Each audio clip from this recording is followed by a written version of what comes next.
Donald Trump is the type of person who loves to talk, and sometimes his own words end up coming back to haunt him. Nothing made that more abundantly clear to me than his recent interview with Fox and Friends. Now, during this interview, there were a number of admissions that he made that could get him and his attorney, Michael Cohen, into quite a bit of trouble. Now, first off, let's discuss the fact that Michael Cohen is facing a lawsuit by Stormy Daniels, an adult porn actress, who is suing him for defamation. And the allegations are that Michael Cohen had paid off Stormy Daniels days before the election so she wouldn't say anything about her sexual relationship with Donald Trump. Now, previously, Donald Trump alleged that he knew nothing about that payment. And then all of a sudden, during an interview with Fox and Friends, he said this. Michael would represent me and represent me on some things. He represents me like with this crazy Stormy Daniels deal. He represented me, and you know, from what I see, he did absolutely nothing wrong. Oops.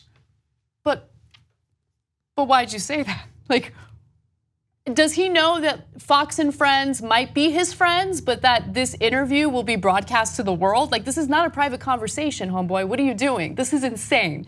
But I love that he did it. Now, previously, Trump had said this about the Stormy Daniels case. Did you know about the $130,000 payment to Stormy Daniels? Then why did Michael Cohen make it if there was no truth or allegation? Well, you have to ask Michael Cohen. Michael's my attorney, and you'll have to ask Michael. Do you know where he got the money to make that payment? No, I don't know. Now remember, Michael Cohen is facing this investigation for making an improper campaign donation, right? Because he's doing this to help Trump's campaign while he's running for president.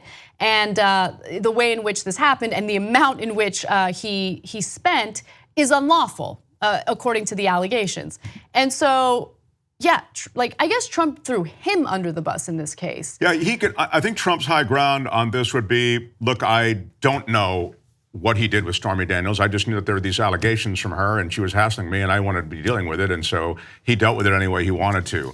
But yeah, it was you could see that he was just popping off about stuff during that whole Fox and Friends thing, and he was feeling good about popping off about things, but he's reckless when he pops off. And I love that you keep saying popping off.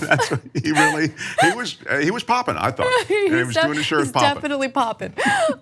So it gets better. I mean, it's one admission after the next throughout this interview. And again, I don't know what happened. I feel like maybe the military is testing out a new truth serum and they thought it would be fun to test it out on Trump right before going on Fox and Friends. It seems as though he's completely unaware that this is being broadcast to the world. Of course he was aware. It's just he doesn't seem to know that or realize that his own words get him and the people around him into a lot of trouble. Now, the attorney for Stormy Daniels, Michael Avenatti, said that Trump had made a, quote, hugely damaging admission. He also tweeted, "Thank you, Fox and Friends, for having Mr. Trump on this morning to discuss Michael Cohen and our case. Very informative." So we'll see how this all plays out. But I will say, I never get too excited over what seems to be incriminating evidence because he seems to get away with everything. I agree. I agree. Yeah. Excuse me, he talks a lot, and it's true that he does a lot of damage when he talks. But if he could talk his way out of that whole thing about, you know, grabbing her pee. I think that I think he can talk. He feels as though he can talk his way out of everything. And you know what? He can talk his way out of a lot of stuff. Mean, he talked his way into the presidency. That's right. With just utter flim-flam. Yes, flim-flam, popping off, grabbing her by the pee. Like, I mean, you are one quote after the next. I am serving them up like a short order chef today, kids. I love it. You just watched the video by the Young Turks, the home of the revolution. If you'd like to get the full show, come join us and become a member. tytnetwork.com/join.